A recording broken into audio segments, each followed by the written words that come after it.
रसिया का भीगा बदन अजित को बेसब्र कर रहा था। वह बार बार सोचता था कि ऐसे समय में रसिया उसकी बाहों में समा जाए तो उसके जिस्म में गर्मी भर जाए। कांपती हुई रसिया ने अजित से कुछ कहना चाहा, लेकिन उसकी जबान नहीं खुल सकी। लेकिन ठंड इतनी बढ़ गई थी कि उससे रहा नहीं गया। वह बोली, भाई अजित, मुझे बहुत ठंड लग रही है। कुछ देर मुझे अपने बदन से चिपका लो ताकि थोड़ी गर्मी मिल जाए। क्यों नहीं? भाई का फर्ज है ऐसी हालत में मदद करनी। कहकर अजित ने रसिया को अपनी बाहों में जकड़ लिया। धीरे धीरे वह रसिया की पीठ को सहलाने लगा। क्या आपको भी जानना है कि रसिया ने अजित को कैसा रस पिलाया? तो कहानी को अंत तक जरूर सुनो। करिश्मा और रसिया भैरव गांव के शहर के एक कॉलेज में साथ साथ पढ़ने जाती थी। साथ साथ रहने से उन दोनों में गहरी दोस्ती हो गई थी। उनका एक दूसरे के घरों में आना जाना भी शुरू हो गया था। करिश्मा के छोटे भाई अजीत ने रसिया को पहली बार देखा तो उसकी खूबसूरती को देखता रह गया। रसिया के कसे हुए उभार, सांचे में ढला बदन और रस भरे गुलाबी होठ मदहोश करने वाले थे। रसिया ने एक दिन महसूस किया कि कोई लड़का छिप छिप कर उसे देखता है। उसने करिश्मा से पूछा, वह लड़का कौन है जो मुझे घूरता है? वह कहकर करिश्मा हंसी और बोली, वह तो मेरा छोटा भाई अजित है। तुम इतनी खूबसूरत हो कि तुम्हें कोई भी देखता रह जाए। ठहरो, मैं उसे बुलाती हूँ। इतना कहकर उसने अजित को पुकारा, जो दूसरे कमरे में खड़ा सब सुन रहा था। आता हूँ कहते हुए अजित करिश्मा और रसिया के सामने ऐसा बोला बनकर आया जैसे उसकी चोरी पकड़ी गई हो। करिश्मा ने बनावटी गुस्सा करते हुए पूछा, अजित, तुम मेरी सहेली को रसिया को घूर घूर कर देखते हो क्या? घूर घूर कर तो नहीं, पर मैं जानने की कोशिश जरूर करता हूँ कि ये कौन है जो अक्सर तुमसे मिलने आया करती है। अजित ने कहा, यह बात सुन, यह बात तो तुम मुझे भी पूछ सकते थे। लो, अभी बता देती हूँ। यह मेरी सहेली रसिया है। रसिया बड़ा प्यारा नाम है। अजित ने मुस्कुराते हुए कहा। तो करिश्मा ने रसिया से अपने भाई का परिचय कराते हुए कहा, रसिया, यह मेरा भाई, छोटा भाई अजित है। इसे अच्छी तरह पहचान लो, फिर न कहना कि तुम्हें घूर रहा है था। ओहो अजित, मैं हूँ रसिया। क्या तुम मुझसे दोस्ती करोगे? रसिया ने पूछा। क्यों नहीं, क्यों नहीं, कहते हुए अजित ने जोश के साथ अपना हाथ उसकी ओर बढ़ाया। रसिया ने उससे हाथ मिलाते हुए कहा, अजित, तुमसे मिलकर खुशी हुई। वैसे तुम करते हो क्या? मैं कॉलेज में पढ़ता हूँ। जल्दी पढ़ाई खत्म करके नौकरी करूंगा ताकि अपनी बहन की शादी कर सकूं। रसिया जोर से हंस पड़ी। उसके हंसने से उसके उबार कांपने लगे। यह देखकर अजित के दिल की धड़कनें बढ़ गई।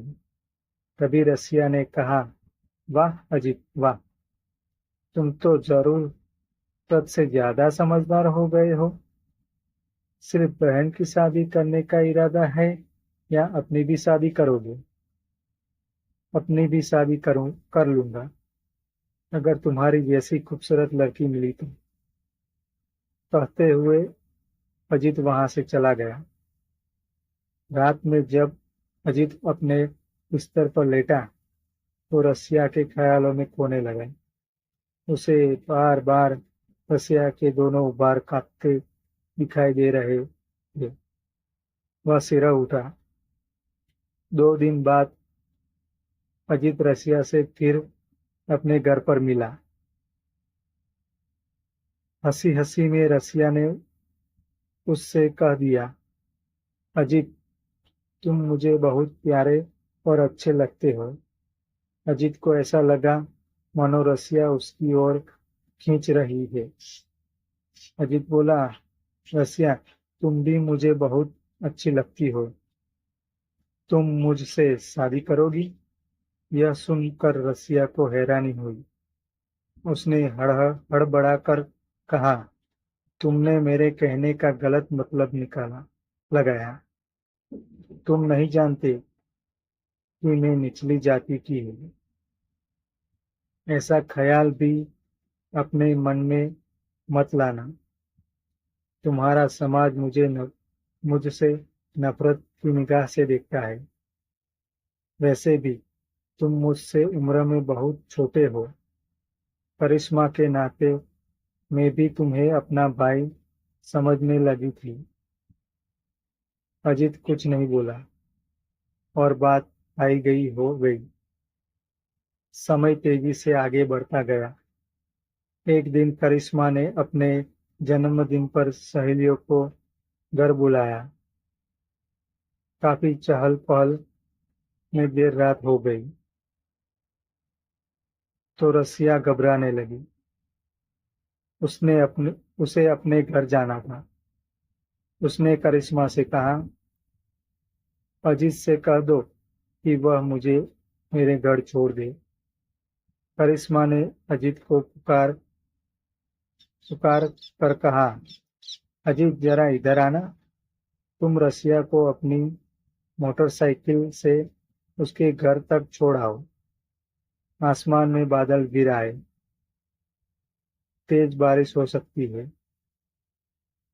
इनसे कह दो कि रात को यहीं रुक जाए। अजीत ने सुझाया। नहीं नहीं, ऐसा नहीं हो सकता है। मेरे घर वाले परेशान होंगे। अगर तुम नहीं चल सकते तो मैं अकेले ही चली जाऊंगी, रसिया ने कहा। नहीं, मैं आपको छोड़ दूंगा, कहकर अजीत ने अपनी मोटरसाइकिल निकाली। तभी हल्की हल्की बारिश शुरू हो गई। कुछ फासला पार करने पर तूफानी हवा के साथ खूब तेज बारिश और ओले गिरने लगे। ठंड भी बढ़ गई थी। रसिया ने कहा, जी, तेज बारिश हो रही है। क्यों ना हम लोग कुछ देर के लिए किसी महफूज जगह पर रुककर बारिश के बंद होने का इंतजार कर ले। तुम्हारा कहना सही है, रसिया। आगे कोई जगह मिल जाएगी तो जरूर रुकेंगे। बिजली की चमक में अजीत को एक सुनसान झोपड़ी दिखाई दी। अजीत ने वहां पहुंचकर मोटरसाइकिल रुकी और दोनों झोपड़ी के अंदर चले गए। अजीत की नजर रसिया के भीगे कपड़ों पर पड़ी। वह एक पतली साड़ी पहनकर सज धज कर करिश्मा के जन्मदिन की पार्टी में गई। उसे क्या मालूम था कि ऐसे हालात का सामना करना पड़ेगा। पानी से भीगी साड़ी में उसका अंग अंग दिखाई दे रहा था। रसिया का भीगा बदन अजीत को बेसब्र कर रहा था। वह बार बार सोचता था कि ऐसे समय में रसिया उसकी बाहों में समा जाए तो उसके जिस्म में गर्मी भर जाए। कांपती हुई रसिया ने अजीत से कुछ कहना चाहा, लेकिन उसकी जबान नहीं खुल सकी। लेकिन ठंड इतनी बढ़ गई थी कि उससे रहा नहीं गया। वह बोली, भाई अजीत, मुझे बहुत ठंड लग रही है। कुछ देर मुझे अपने बदन से चिपका लो ताकि थोड़ी गर्मी मिल जाए। क्यों नहीं, भाई का फर्ज है ऐसी हालात में मदद करना। कहकर अजीत ने रसिया को अपनी बाहों में जकड़ लिया। धीरे धीरे वह रसिया की पीठ सहलाने लगा। रसिया को राहत मिली, लेकिन अब अजीत के हाथ फिसलते फिसलते रसिया के उबारों पर पड़ने लगे और उसने समझा कि रसिया को ऐतराज नहीं है। तभी उसने उसके उबारों को दबाना शुरू किया तो रसिया ने अजीत का भरपूर साथ दिया। अजीत रसिया के साथ खूब मजा लिया। रसिया ने भी अपनी तमन्ना पूरी कर ली। आज रसिया को वो सब कुछ मिल गया जो उसे चाहिए था। रसिया उससे अलग होते हुए बोली, अजीत, ऐसे नाजुक समय में भी तुमने मेरा खूब अच्छा साथ दिया। क्या तुम करिश्मा के साथ भी ऐसा ही करते हो? तुम्हें तो खेलने का खूब मजा आता होगा। अब हम हफ्ते में एक बार जरूर खेलेंगे। कहते हुए रसिया ने अजीत को काफी मजा दिया। यह देखकर अजीत तिलमिला उठा। उसने रसिया की पीठ सहलाते हुए जो सपने देखे थे, वे उसके सपने पूरे होने लगे थे। रसिया ने उसे रसिया उसे बहुत चाहती थी। अजीत सोचने लगा कि अगर रसिया ने उसकी शिकायत करिश्मा से कर दी तो गड़बड़ हो जाएगी। अजीत झट से शर्मिंदगी दिखाते हुए बोला, रसिया, मुझे माफ कर दो। मेरी शिकायत करिश्मा से मत करना। ठीक है, नहीं करूंगी, लेकिन इस शर्त पर कि तुम यह सब कुछ मेरे साथ खेलना चालू रखना होगा। रसिया ने कहा, जरूर जरूर, दोबारा मैं ऐसा ही करूंगा। अब यहाँ रुकना ठीक नहीं है। बारिश भी कम हो गई है। अब हमें चलना चाहिए। रसिया ने कहा। दोनों मोटरसाइकिल से रसिया के घर पहुंचे। रसिया ने बारिश बंद होने तक अजीत को रोकना चाहा, लेकिन वह नहीं रुका। उस दिन के बाद अजीत अपने गाल पर हाथ फेरता तो उससे उसके रोंगटे खड़े हो जाते। अजीत रसिया को याद करता और तड़प उठता। सोचता कि रसिया ने उसे जो सुख दिया है वो कभी नहीं भूल सकता। वह उसे जिंदगी भर भूल नहीं सकता। उस दिन करिश्मा के यहाँ खूब चहल पहल थी, क्योंकि उसकी सगाई होने वाली थी। उसकी सहेलियां नाच गाने में मस्त थी। रसिया भी उस जश्न में शामिल थी, क्योंकि वह करिश्मा की खास सहेली जो थी, वह खूब सज धज कर आई थी। अजीत भी लड़कियों के साथ नाचने लगा। उसकी नजर जब रसिया से टकराई तो तो दोनों मुस्कुरा दिए। अजीत ने उसी समय मौके का फायदा उठाना चाहा। अजीत ने झूमते हुए आगे बढ़कर रसिया की कमर में हाथ डाल दिया और अपनी बाहों में कस लिया। फिर उसके गालों को ऐसे चूमा कि उसके दोनों दांतों के निशान रसिया के गालों पर पड़ गए।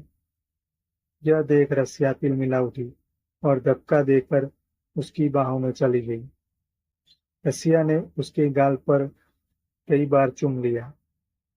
जश्न में खलबली मच गई।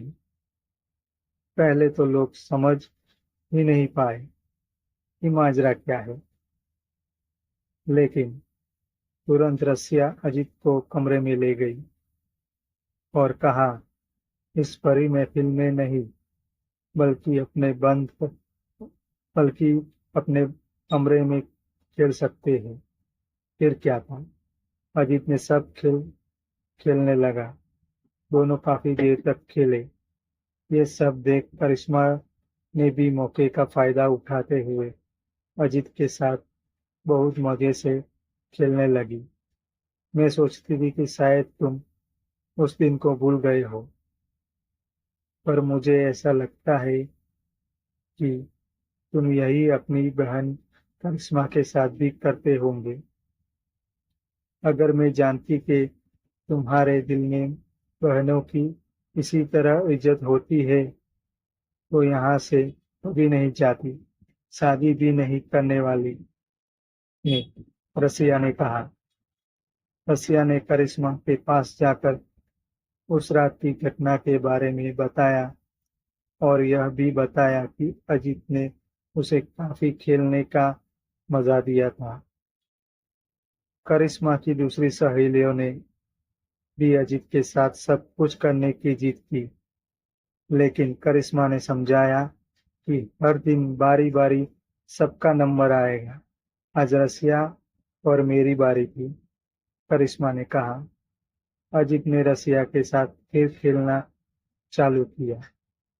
अब ऐसे ही रोज अजित, रसिया और करिश्मा बंद कमरे में खेलने का मजा लेते थे।